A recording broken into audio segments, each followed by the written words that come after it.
We've got Nigel Tiley on the phone. Nigel, good morning to you. Are you heading down to New Plymouth today? Yeah, morning, Aidan. I'm actually standing on the side of Coronation Road, just heading to the track now with my suitcases in my hand. I like that. Demonetisation. You couldn't have been happier with his form coming back, could you, Nigel? No, he's back to his old self like he was before we took him to Brisbane, probably back to when he was in his 3-year-old form. So, no, it's great to see him back. What did you make of his Foxbridge run? Oh, I thought it was huge. You know, had it been 1,400 metres, or had it even been, just a little bit more given the ground, I think he would have been very hard to beat. Just the last couple of 100 metres and the ground he was taking off them. Geez, it was some sort of performance late, wasn't it? It was. It was a performance of a quality horse. So, from a wide draw over 1,200, weight for age, that's some effort to finish where he did. Yeah, absolutely. How's he progressed since then, Nigel? Well, we had that setback where we couldn't take him to Hawke's Bay for the Tarzino. So, he bruised a heel, and I don't think we would have been doing the horse a service by trying to push on and get there with him. So, we did the right thing and poulticed him up, took the shoe off, and just let it heal itself. We got the shoe back on again, and he's been 100% since.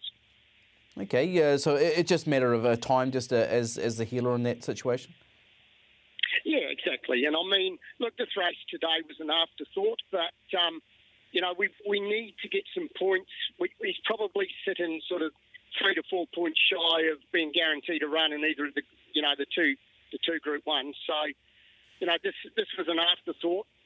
With our setback and the fact that the long range weather forecast was for rain, it's played right into our hands. Yeah, while he does handle the wet track, he's obviously pretty good on a decent track as well. What do you think his peak track conditions are, Nigel? Oh, definitely a dead. I mean, he's got excellent form on a heavy track. But, I think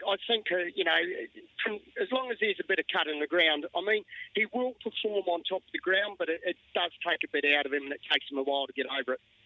Okay, yeah, you've got Jonathan Parks aboard today. Just tell us about how that booking came about. Well, I sort of had him tentatively booked for Lupilani. I spoke to Bevan Sweeney last week to see if he had anybody available, and he said, well, look, we have to wait and see what weight Lupilani gets. And then when we were back on track with demonetisation, I just sent Bevan a text and I said, oh, you better switch him to demonetisation. Lupilani won't get his weight. So, that's how it came about. The text a jockey's agent likes receiving, Nigel, I can tell you that from personal experience. What about today? What can we expect from him? He's pretty short in the market. How confident are you? Oh, look, he's a quality horse in the field. He's a fit horse. We didn't really lose too much in condition with him. The time we had to be a bit easy with him. He walked on the grass every day for a couple of hours. So, he was pretty fit. So, Look, from the draw, he should get a perfect run in behind them, probably, 2 or 3 lengths off the speed. And if he's at his best, he should be dominant. What does he do after this one, Nigel? Look, I think I've been asked that question, and look, we'd love to have a crack at either both or one of those Group 1 races.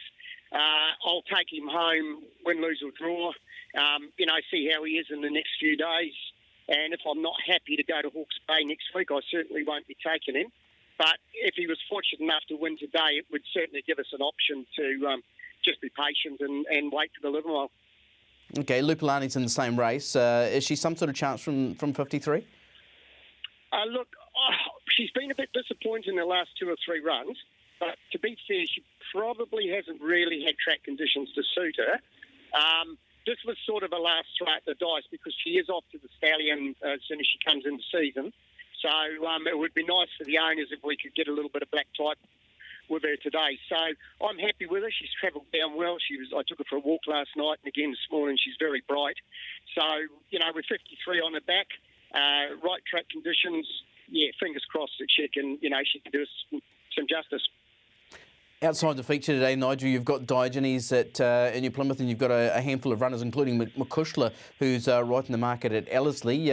What's the others outside the main race? What's the one you can steer us towards? Look, I know Diogenes is very well. He was backing and being an idiot in his box this morning, which is always a good sign with him. And he is going to get that. He's going to get track conditions to suit him. 1,200 metres may be 100 metres short of an optimum distance for him. But saying that, he's a fit horse. He's probably one of those horses that's not well placed in that race. He's a two-win horse racing against, better performed horses. But, fitness-wise, he's really good. McCushla, look, she's unknown on a firm track. Her track work has been superb. Her last run was very good. She didn't have much luck, and she got to the line really well. So if she can go on top of the ground, which we've never tried her on top of the ground, so we don't know. If she can go on top of the ground, she'll be hard to beat.